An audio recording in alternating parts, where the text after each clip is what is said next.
Welcome back to the journey, guys. My car needed a deep clean, and as I was cleaning my car, I was reminiscing on the goodness of God and why it means so much to me to take care of my car and keep my car clean.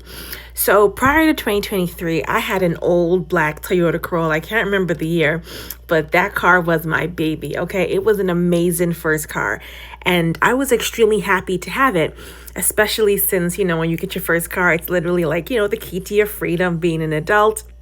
And that car moved me upstate and would take me back home to visit my family on weekends, however often I did it. But shortly after all those long distance drives, they really began to take a toll on my car. It was having problem after problem on long drives. It would start smoking and making really weird sounds. And I remember one morning I had to go to work and we had a terrible snowstorm upstate. And on my way to work, I literally flew through a red light because my brakes gave out. It was probably a combination of my brakes giving out and me not having proper tires for the winter in upstate New York. Coming so close to having a bad accident or just simply having no faith in your car when you drive it is the worst feeling in the world.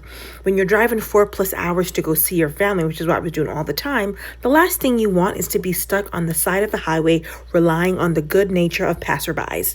Okay? But it was on the side of that highway after calling my mom with tears in my eyes that I prayed to God and I said, listen, just fix this situation.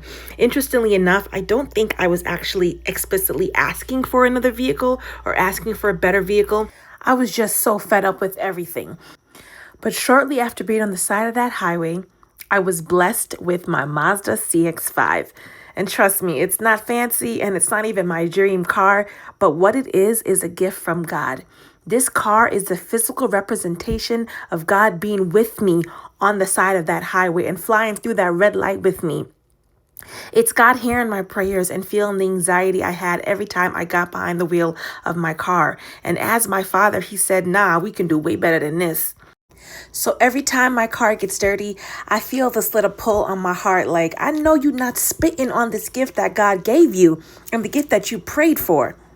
So I give my car a thorough deep clean, and I thank Daddy Jesus for always taking care of all of my needs.